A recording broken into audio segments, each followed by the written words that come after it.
Саламатсыңарбы?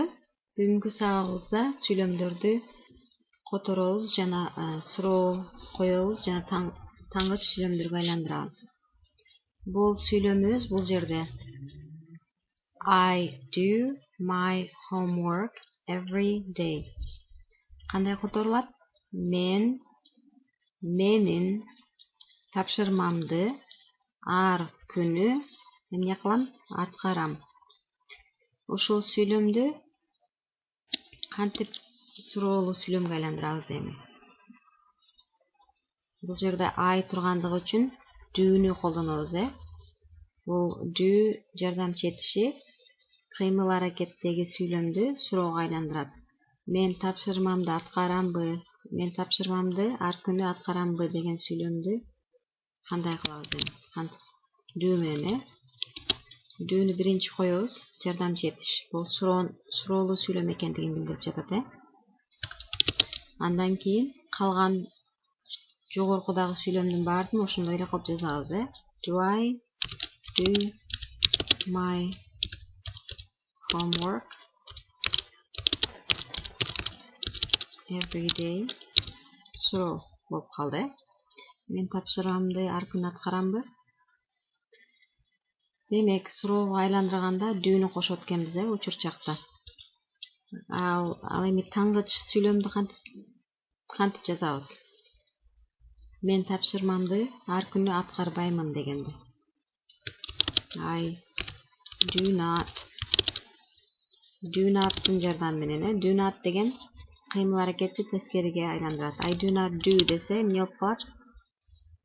Мен I do деген аткарам эле, I do not do мен аткарбайм.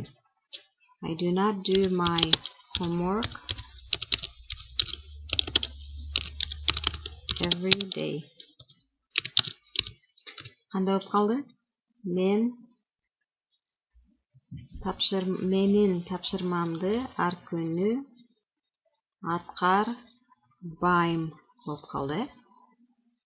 Көчүрүп жазгыла бул сүйлөмдөрдү. Кийинки сүйлөмүбүз. We swim every evening. Которулушу кандай? Биз ар кечинде сүзөбүз.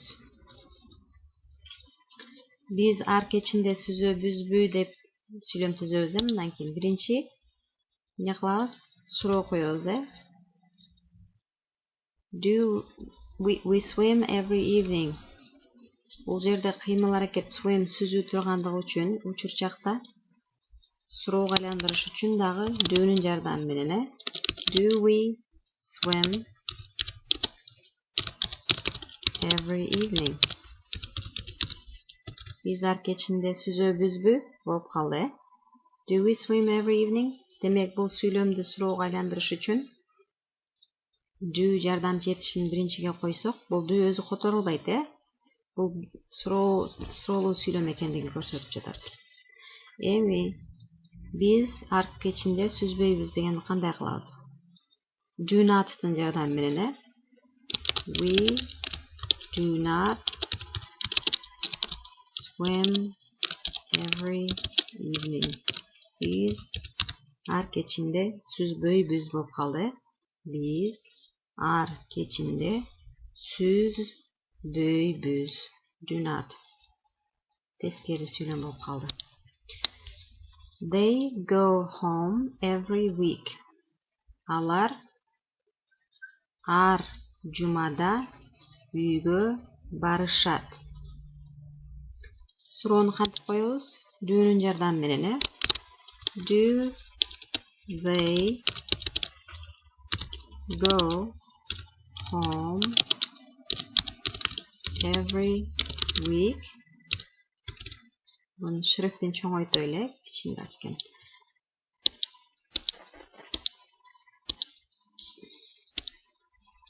Do they go home every week?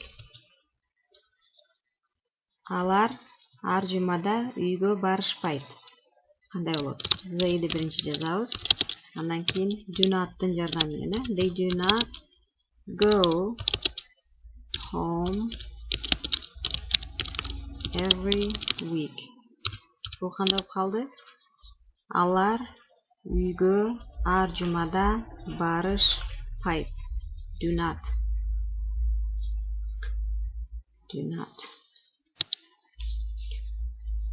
She reads books every day.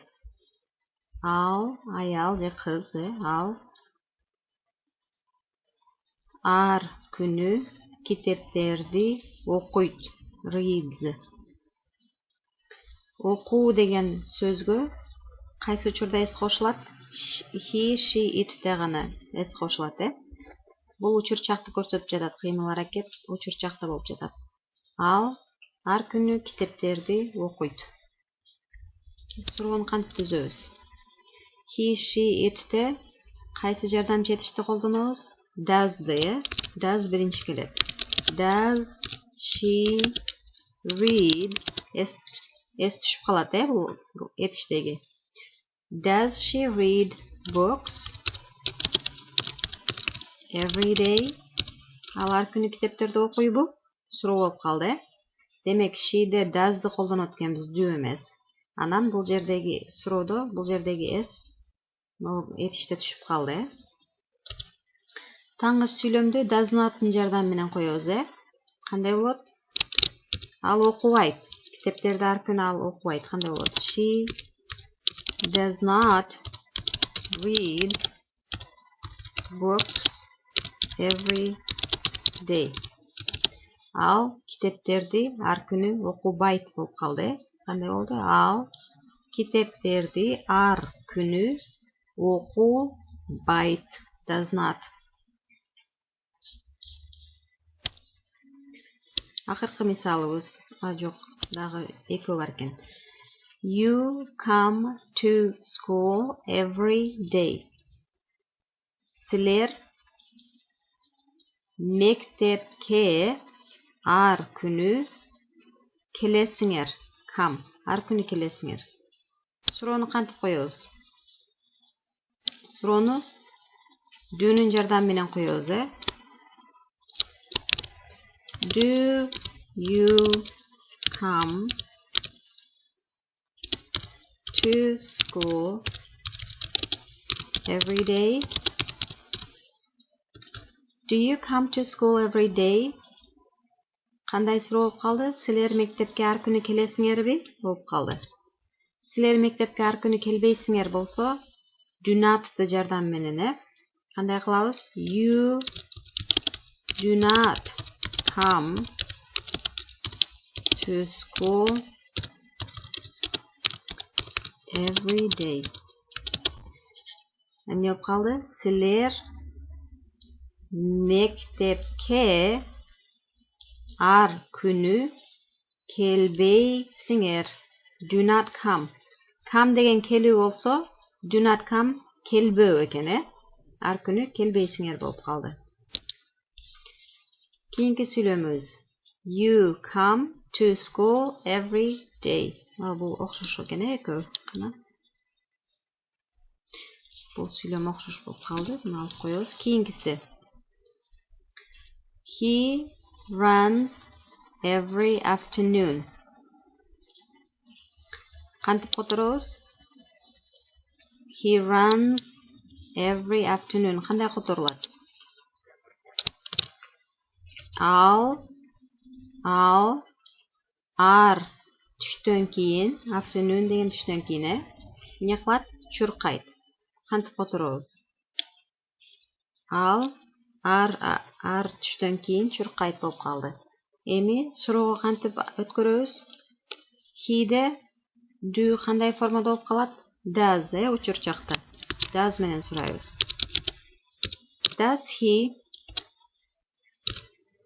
Does he run every afternoon? Does he run every afternoon? Ал ар түштөн кийин чуркайбы? Ал ар түштөн кийин чуркабайт. Кандай болот? He does not run every afternoon. Эгерде оба чуркайт болсо эмне дейт элек? Yes, he runs every afternoon. Emесе ушул сүйлөмдөрдү көчүрүп жазгыла. Эмки сабакта китеп окуйбуз. Саламатта калгыла. Goodbye. Talk to you soon.